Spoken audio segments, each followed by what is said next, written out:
Assalamualaikum warahmatullahi wabarakatuh. Kembali lagi di channel Emak Saufa, emak biasa dengan 4 orang anak. Untuk teman-teman yang selalu mendukung Emak Saufa, emak ucapkan banyak terima kasih. Dan untuk yang baru bergabung, emak ucapkan selamat datang. Jangan lupa like, komen, dan subscribe-nya ya. Terima kasih. Alhamdulillah, di kesempatan kali ini Emak Saufa mau budgeting part 2. Nah, dalam budgeting part 2 ini Emak Saufa itu mau sharing, yaitu cara kita dalam memilah-milah pos-pos keuangan. Yang kedua, yaitu memecahkan masalah-masalah. Jadi bagaimana kalau kewajiban kita atau hutang kita lebih banyak, atau bagaimana caranya menentukan berapa budgeting tiap pos-posnya. Jadi untuk memecahkan beberapa masalah. Dan yang ketiga adalah memilah-milah kebutuhan ya. Kalau menurut emak, kebutuhan itu yang pertama penting banget, atau penting, atau bisa di skip. Nah seperti itu. Jadi bagaimana cara kita untuk membagi-bagi uang ya. Yang pertama tentunya yang dibelikan untuk kebutuhan yang penting banget. Nah jika ada sisa baru untuk kebutuhan yang penting. Dan bila ada sisa lagi setelah ditabung, maka untuk sesuatu yang bisa di skip. Jadi semacam reward gitu ya, semacam hiburan seperti itu.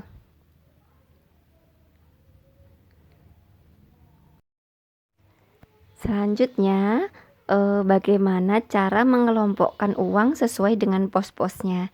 Di sini emak mengambil contoh ya.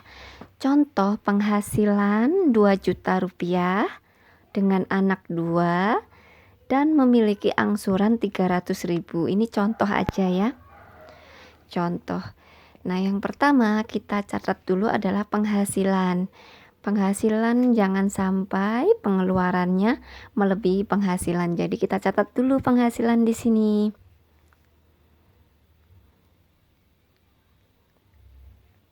Setelah penghasilan dicatat, yaitu selanjutnya yang harus kita bayar adalah kewajiban. Kenapa emak enggak mendahulukan menabung daripada membayar kewajiban dulu? Ya kalau menurut emak ya, sebelum kita menabung, sebelum kita mengerjakan menunaikan yang lain, yang harus kita tunaikan adalah hutang kita dulu.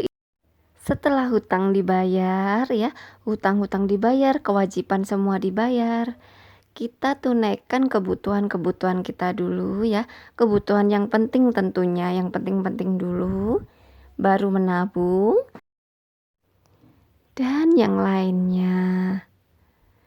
Nah setelah kewajiban ditunaikan, kewajiban-kewajiban bayar-bayar, hutang-hutang dibayar, selanjutnya adalah budgeting untuk kebutuhan. Nah bagaimana mak menentukan budget setiap kebutuhan kita gitu ya. Kalau emak catat dulu apa yang emak butuhkan, emak catat. Di sini fungsinya kita memilah-milah, di sini. Jadi apa-apa aja yang kita butuhkan kita catatin semua, lalu kita centrang-centrangin yang kita butuh banget mana, yang kira-kira nggak terlalu penting mana, yang kira-kira kalau disesuaikan aja sama fungsi dan manfaatnya.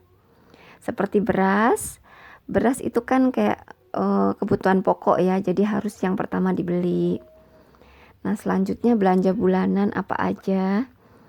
Di sini ada yang lupa emak nggak tulis ya, kayak gas, air aqua gitu dan lain sebagainya. Intinya kita catat dulu, lalu kita budgeting berapa untuk kebutuhan bulanannya. Itu yang paling aman, yang emak rasa ya 200.000 itu aman ya. Kebutuhan kita yang penting kebeli itu aman dengan 200.000, nggak terlalu banyak juga. Tapi kalau kalian yang penghasilannya lebih ya silahkan ya. Intinya Pengeluaran tidak boleh lebih banyak daripada penghasilan. Jadi kita tetap mengontrol ya. Nah, selanjutnya setelah dibudgeting belanja bulanannya apa-apa aja. Selanjutnya adalah belanja mingguan. Nah, belanja mingguan ini ya yang biasa emak lakukan jika kita penghasilannya rata-rata 2 juta atau 2 juta ke bawah ya. Kita aman pakai seminggu 100.000 itu aman banget dan insya Allah cukup, insya Allah ya. Nggak terlalu banyak juga nggak terlalu sedikit. Jadi yang aman itu seminggu 100.000.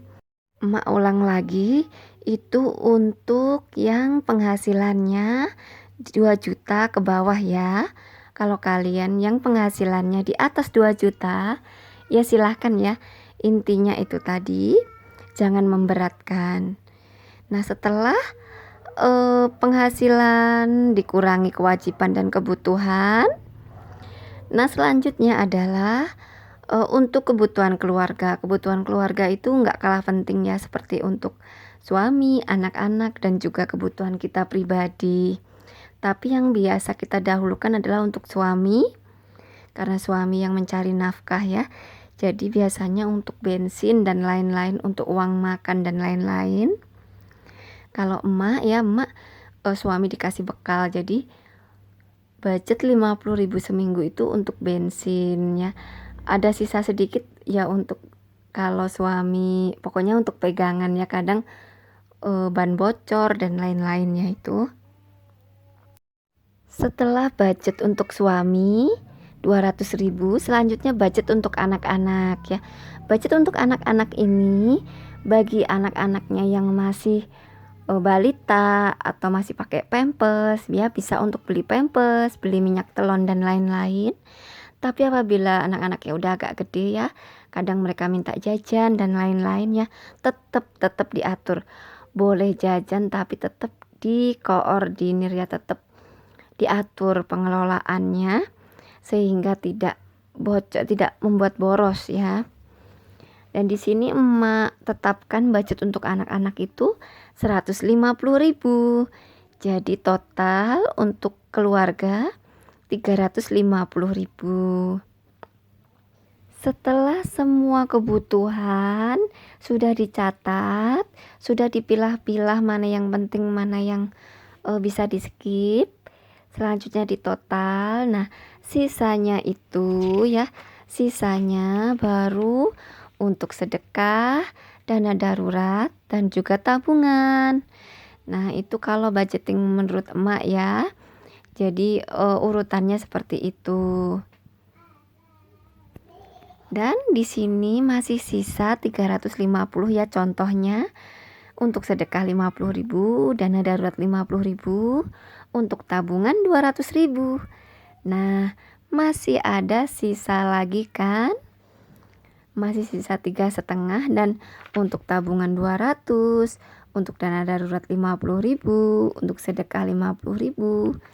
Nah, masih sisa 50.000 itu digunakan untuk hiburan atau bebas ya.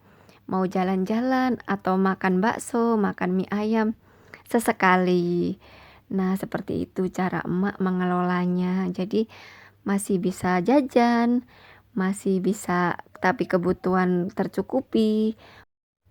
Nah, demikian budgeting part 2 hari ini. Mudah-mudahan bermanfaat. Maaf bila emak ada salah-salah kata ya. Jika ada pertanyaan, maka akan emak sambung di budgeting part 3. Wassalamualaikum warahmatullahi wabarakatuh.